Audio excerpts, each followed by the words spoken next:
Welcome to the Digital Transformist. This is Mike LaVista.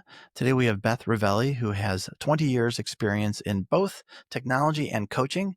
And we got off on a tangent around what happens to the human element when a job is changed or modified by AI. She calls it humaning, and I really like that idea. And so we go deep into what that means and how specifically those kinds of roles when you do your job really, really well, like project management, people don't notice because that's what they expected. But when there's a problem, you get all the blame. So I think a lot of us have been there, and it's a really cool conversation. So let's jump right in.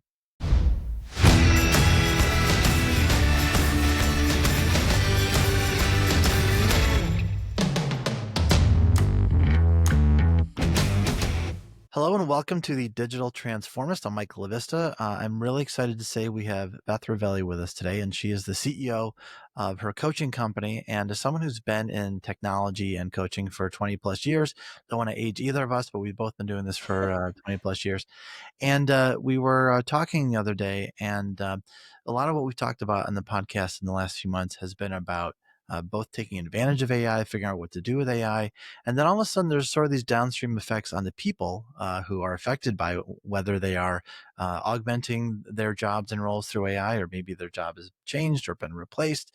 All these kinds of things result in a phrase that I'm not going to steal her thunder on, that Beth has come up with, that I'd love to jump into. So first, welcome to Beth.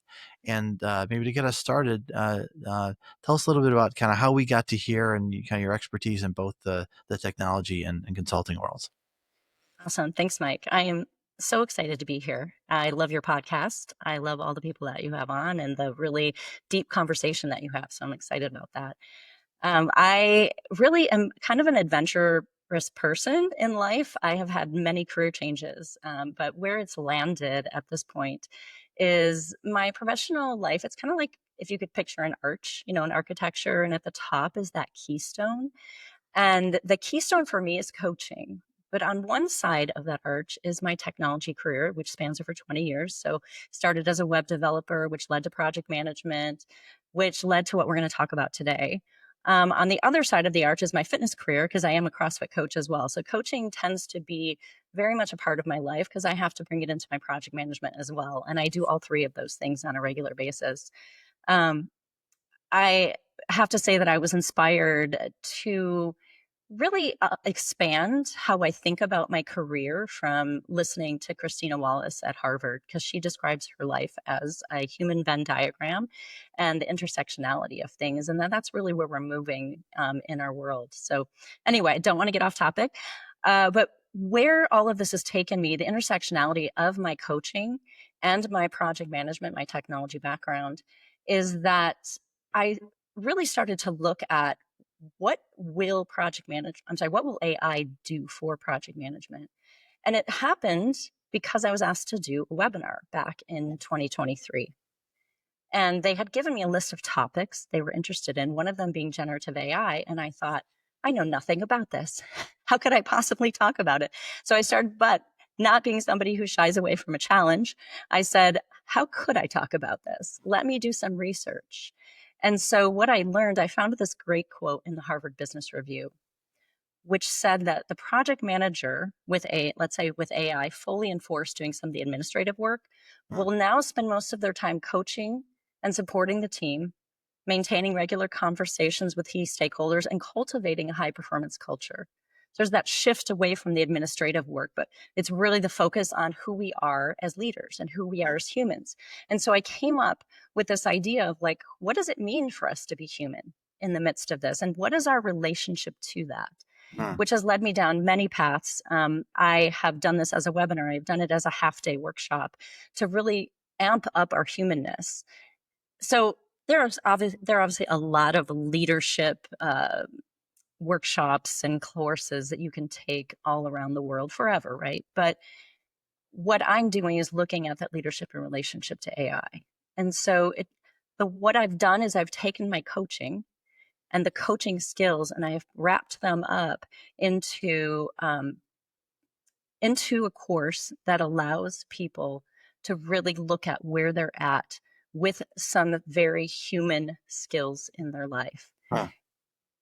So I'll pause there for a second because you might have some questions. I have so much more to say, but I'll go No, ahead and pause. no, it's good. So, no, it's a great place to stop off, because I think one of the challenges we have with looking at how AI can be effective is what Mhm. part of a job could be automated, would make sense to be automated. And it's an Mhm. interesting point.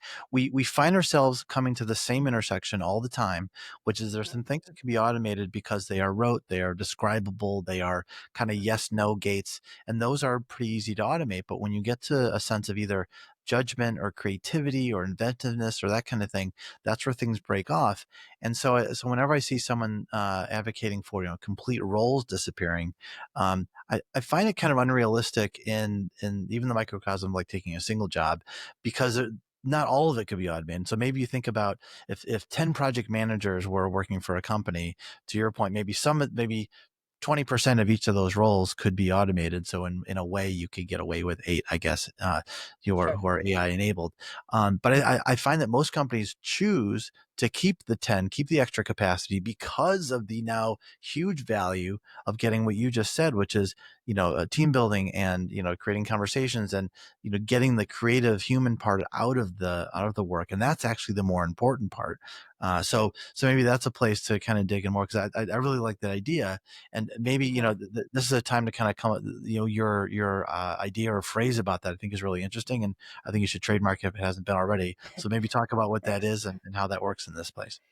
Yeah, well, actually, what I want to do is I want to go back to something that you said in Mm, one of your articles, and I think it might have come from your okay. podcast, but on Substack, you had talked about the messiness and all of the little decisions that we make as human beings that we don't even know. And like once we learn those things, it's hard for us to sometimes teach those, right? And so then we take them for granted. And I find that often in project management. I always say that if a project manager is good, you're not really going to notice because people only notice when things go wrong in a project. But when they go well and they're just smooth, there's almost this, they take it for granted, like, oh, this is how it was supposed to go, right? But it's happening because there's a lot of those decisions, split second decisions being made, and there's experience that's being brought to bear on a situation that gives people that leg up to know what to do and to avoid certain risks. So that being said, I want to go back to what it means. Then you asked me what it means to be human, and I know I wanted to say that I've been thinking about like how I've been paying attention ever since I read that to what is it that I'm doing. What are the little things that I'm doing that are different that I have because of the experience that I have gained, in so many years of doing this and Mm, all of the pain that I have walked through, of making mistakes, which you have to do to really learn. So, anyway, getting back to the humaning and what that means. So, what I want to go back to what you said about looking at how do we take AI and put it into what we're up to. And I want to put a different lens on that. And a lot of your guests I heard talk about this whole idea of what we look at the problem and then we see what AI tool can help. But what if we approach it a little bit differently? And this is where the coaching mindset comes in because what if we actually design our ideal and we create a vision for what that optimization would truly look like? And then that mindset not only leads into adoption, but also innovation, because then what could we create from that angle? And that's actually the thinking I'm starting to put around project management rather than, okay, well, what tool could I come and use? And that's valuable, but yeah. what do I really want to create from a bigger perspective? And that's what we do as coaches. What do you want to create? What is your vision? And then what's getting in the way of you going there? And I'll pause there. No, it's really interesting. Tell me more about this idea of, um, where, as you're thinking about what are the little things that you do day to day, you must also be thinking then, of course, about the Mhm. things that do this and accelerate it. So, Mhm. give us some examples to contextualize for those who maybe aren't deep in that field, to say like, Yep. what are examples of things that you say, okay, here's something I could do in bucket one, and here's some things from bucket two. Yeah. Bucket one. Can you clarify for me? What are Sure. you So putting as bucket one bucket would be one something since that's two? like, these are the things I do every day that I could automate and get rid of. And here's some things that I Mhm. go, these are really important. And this is the real human value of the work that I'm doing in project Sure. management, to be specific. Okay, great. One of the things that I'm trying to figure out right now, like at the beginning of this week, I created my client needed a little bit extra help to make sure that they understood exactly what's coming up this week, what are all our goals. I put it out in an email to them. what if I could just have, AI look through all my stuff? Because some of this stuff is going back and forth on email. What if it could also look through Slack? What if it could look in where we keep all my risks and everything in ServiceNow in our case? What if it could take all that and just create that email for me? I don't have to Right. do any of it. That would be a great automation for me. Yeah. But some of the things that I can't do, or they can't do, is in the meeting, making that, like I did it this morning, asking a question of the team that to clarify something, because there was an assumption being made that this feedback we were getting during UAT was something that had to be looked at. And I stopped and I said, well, help me understand, like, is this even being used in your organization? Like, it's just having that kind of thinking and asking the question, because everyone around is making assumptions. And Uh-huh. because I have the sensitivity, I can stop and ask those questions. I just have the experience to bring that in. That's interesting because I'm curious what you think about this. One of the things I've been wondering about is, as people who grew up without AI, we Mhm. learned, as you said, you started as a web developer. As you learn how these things work from the ground up, that's how you develop your expertise. That's how you develop your Right. skill. And I saw there's a meme going on right now that says something like, when they did some study about brain activity of people using ChatGPT, that while they're waiting for ChatGPT to do something, their brain activity goes down really low. I'll make up a percentage and risk it, but 5% or something. And so I wonder, in a world where you've grown up having ChatGPT do all that thinking for you, um, in a way, like the need for the human part and coaches to level that up for people becomes more and more important, and we may suffer like a weird humaning gap because people grew up not having to do it. I'm curious if you've wondered about that at all. That's such an interesting question, and I have heard that before, but I haven't put that in relationship to the work that I'm doing. And I haven't been working with a lot of younger people to see what the difference might be, like maybe developers who are younger, but not business process analysts or Yeah. architects. They tend to be older people who bring a different mindset. So that's a great question. Because the other thing I was thinking about lately, and wonder what your take is on this, is that when you think about, for me, a lot of what project managers can bring to a team is grit and the idea of, like, we have to pull through this, and Yes. it can't be a push. It kind of needs to be an encouragement or a pull or a kind of calling them up to be their best Yes. self. That seems like an Yes. extremely human thing, and I'm curious your thoughts on Yes. that and where that goes. Yes. No, perfect, perfect, and that's a great question. I have had that experience. So when I was working at Salesforce, I'll give you a specific story. Yeah.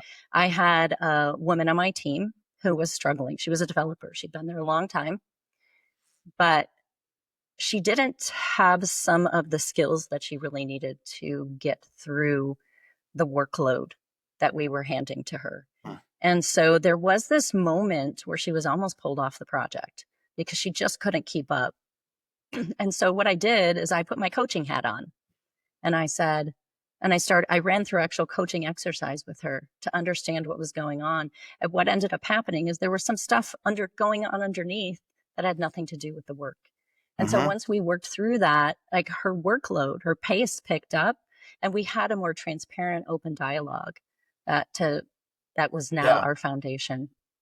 That's really good because it's funny as we've been talking. I've been thinking about what we would talk about today. One of the things I've found in my career is that when I get frustrated with a project manager, it's because Mhm. all they're doing is the rote, you know, checking the box stuff, and they're not doing any of the coaching. So, I know our our Yes. our audience is geared more toward the CEO audience, but it maybe Hmm. thinking about as you look at your teams who do that kind of work. Really, I think kind of the biggest opportunity is to offer kind of coaching and kind of calling them up to this different, more human, Hmm. higher value stuff. I'm curious how successful you've been, or if you spot someone who's just doing that, kind of like you mentioned mentoring a developer. But what about mentoring other project managers to level up to that kind of thing?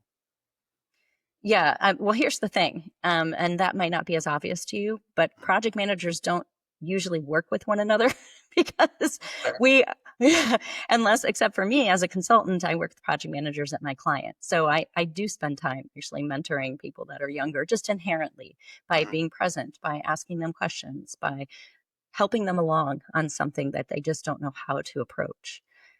So yes, that is definitely important. And I love what you're saying because it's something I've thought a lot about. There is a devaluing of project managers overall, on projects, in the world. And I didn't realize this Mhm. until I was at a bigger corporation and somebody made a side comment. And I had always just assumed that my value was so high. and, and then I realized I'm like, that's not how everybody sees it. And in fact, most projects as a consultant, because I have been in delivery forever, and most people will say, oh, well, we can cut project management hours, like on a budget. That's just so common to hear. Except, like when I was at Salesforce and I'm on one project full time. So that's different mindset. But the most when you're on a smaller project, it's like, oh, how little time can we really give you? Mhm. So, but what I've realized part of the reason why is exactly what you're saying.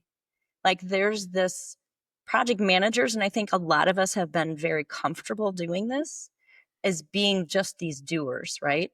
I think the personality, we kind of project managers run this like middle ground of like we're kind of social and then we're also kind of geeky, and like introverted. And so, but maybe like social introverts where we can be social, but yet we prefer to kind of go into our little caves and do our things. And that's where the challenge is now. And I think also what has fed this mindset that people have, because project managers are paper shufflers, they move things along, they make sure the schedule, but it's so much more than that. A good project manager is a leader. Mhm. Like that is the difference, can do the thinking, like you're talking about CEO level, like that kind of leadership with a team. Yeah. It's funny because you point out earlier that one of the challenges of that role, and maybe other roles too, is that when you do an excellent job, the effect is Mhm. zero problems. That's what I expected. And then when something goes Mhm. wrong, that's the person you look to go blame. It's like Mhm.